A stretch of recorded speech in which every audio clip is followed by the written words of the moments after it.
I always tell people, you move here and you see this talent. You can either be intimidated by it and use that as inspiration to get better, or you can be intimidated by it and go home.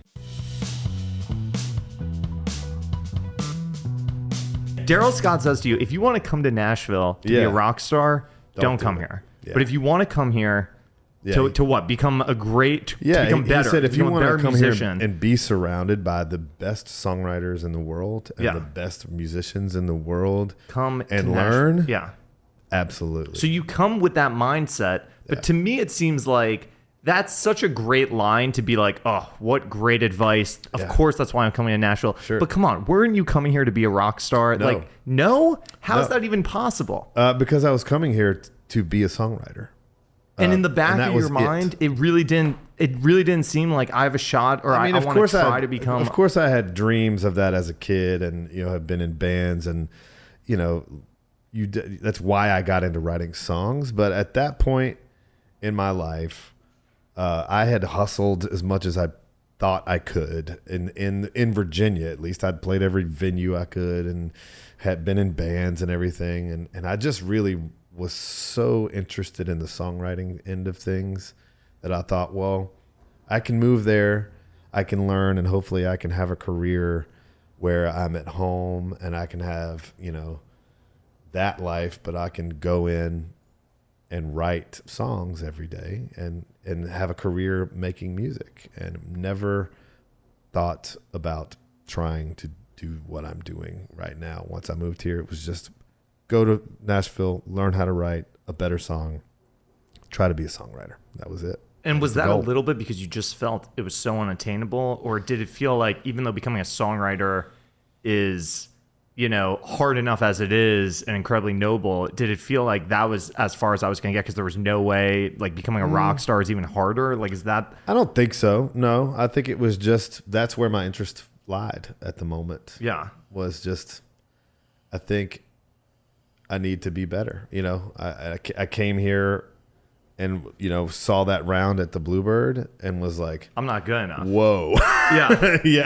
yeah. I got some work to do here, So yeah, that was it. It wasn't about anything being harder or anything. It's just where my interest was just, I was fascinated by the idea that you could make a living writing songs for other people to sing. It used to piss me off, honestly. Which part? When I first kind of started looking at Nashville, as through those eyes, like as a musician. It was back when I was a teenager, and I was all into like grunge and rock, and I started seeing all these songwriters. Back then, CMT they would list the songwriter of the video. And I started seeing all of the same names, and I started getting pissed. I started going like, why don't these artists write their own songs? I didn't understand that world yet. And then I started digging into it and digging into these songwriters and realizing what amazing artists they were in their own right. And people like Darryl Scott. And so then I started going, oh, wow, okay. Then I had less judgment for the artists and much more respect for the songwriters, and that was where I was drawn. Because the judgment that you started to lose, or that you started to gain for the artists, was that because you started to realize that they were just, interpreting this great art, or just started to make sense? Sure, and then I start to learn, like you learn, like, George Strait, the king. Yeah. He wasn't writing those songs. Yeah, and now there was Frank Sinatra. Right, and it didn't make me.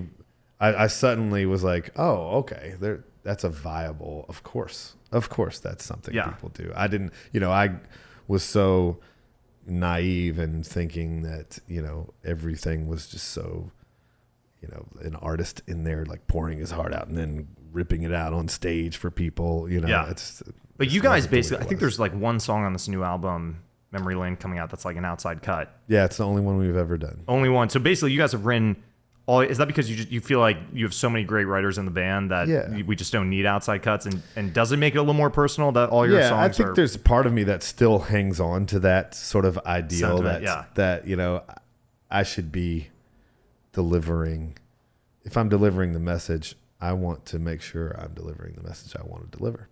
And as a songwriter, it is the ultimate like reward to be able to stand there on the stage and just be that person. There's no middleman. It doesn't get watered down. What we say is 100% what we meant to say. Yeah. So it's pretty great. How important are opening lines in your song? I feel like Old Dominion songs, some of them have incredible opening lines that just hook you right away. When you get a good one. Wait. I wrote down a couple of my favorites. These are a couple of my favorite opening lines in Old Dominion song. It was down some street we couldn't even pronounce. We were smoking a little from a half an ounce. Hotel Key. Everyone knows that song. Do you know that's a great opening line? Like, does someone come up with that line? Yeah, and go, that's starting the song. Like, what is that? That happens a lot, you know, when you're throwing out lines, because you don't typically write from top to bottom all the time. Yeah. But there are lots of lines and things getting thrown out, and then one will inevitably get thrown out, and you'll be like, oh, that's a great start. You know? Why is that a great start? It's a, you know, you want to set the scene, you want to set the tone, you want to grab the attention. Our goal in writing songs, which is not everyone's goal, but ours at least, is to create a point of interest at various stages throughout the song. So starting with the verse, you want to grab them and then you want to keep them. So we got to find ways, whether it be lyrically or melodically or instrumentally, we just got to throw as many hooks as we possibly can in there just to make sure there's no dead space. Yeah. So do you remember when someone threw that line out and you said, oh, we should open the song? Or is it hard to remember where that came in? I don't remember that one. Like when you come up with a line with, you could be the captain of whatever floats your boat. Is that like, that's such a great line too. Like, and then you go, that's on the opening line of that song. But does someone say then you're like, oh my God, that's genius. Yeah, like, it's, you know, I mean, you just get so excited in those sessions when you're throwing out stuff. It's a lot of laughing and a lot of excitement and joy. I mean, you know, like the first line I do remember, was on No Such Thing as a Broken Heart, where I said, you know, I wonder if Jack and Diane ever made it after the drums and the guitars. I know, that's such a great line too, right? And I don't know where that came from. That was a day that we were writing. We had zero ideas. And it was actually the Pulse nightclub shooting that had just happened in Florida. And it was the day after that. And we were all just kind of sitting on the bus somewhere, wherever we were in America, talking about it. And we had no ideas that felt right to write that day. And we just started talking about that and how we're supposed to handle stuff like that with our kids and how we're supposed to deal with it and process it. And so we started writing to this groove that Jesse Frazier had, and that line came out of nowhere. I don't know where it came from. I just spit it out, and everyone went, okay, that's the beginning of the song. And that one we did right from top to bottom, right off that first line. Yeah. I think that, like, I can picture if there's someone new in Nashville, like you were, and you went to the Bluebird and you heard these songwriters who made you go, I don't have it yet, or I need to really work.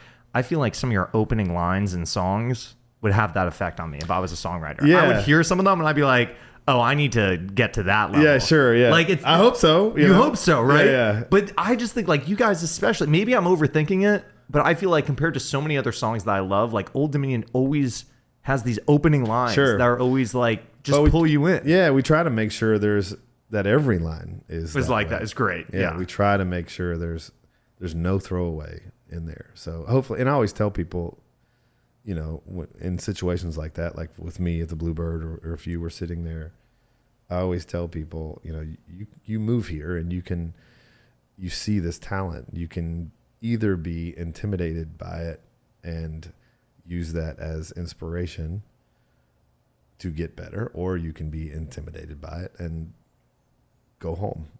And neither one is a wrong choice. Yeah. You know, like they're both understandable.